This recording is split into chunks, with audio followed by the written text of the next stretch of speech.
We thank God for that meeting. We thank all our brothers in the South for coming together to speak for our people. The things that we said are not new.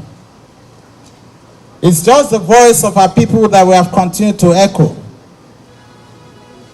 But unfortunately, I read in the papers that somebody said we ought not to talk about certain things, being elected people. If the voice of your people has been heard loudly and they have continued to talk, and you're an elected person and you shy away from giving further voice to their voices, then you ought not to be in the position that you occupy.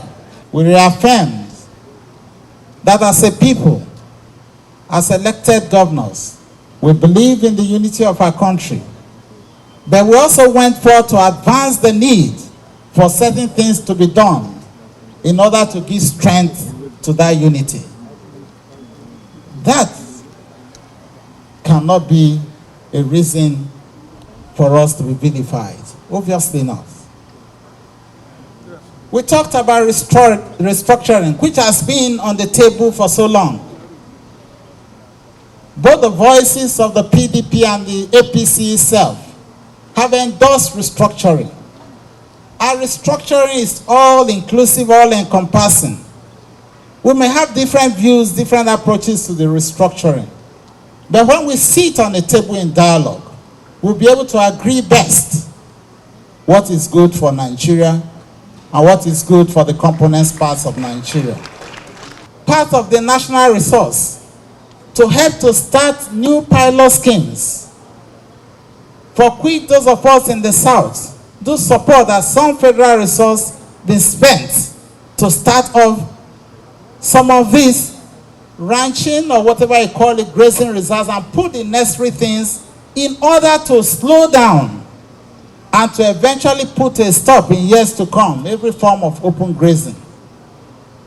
And I don't think that is a wrong decision. It is in the best interest of our nation. It is in the best interest of the people. And I do believe that in that manner, our cattle will grow much bigger, much fatter, much better, and people will suffer less. Apart from the fact that every insecurity associated with the farmer's header slash will gradually be put to a stop. That cannot be said to be bad reasoning.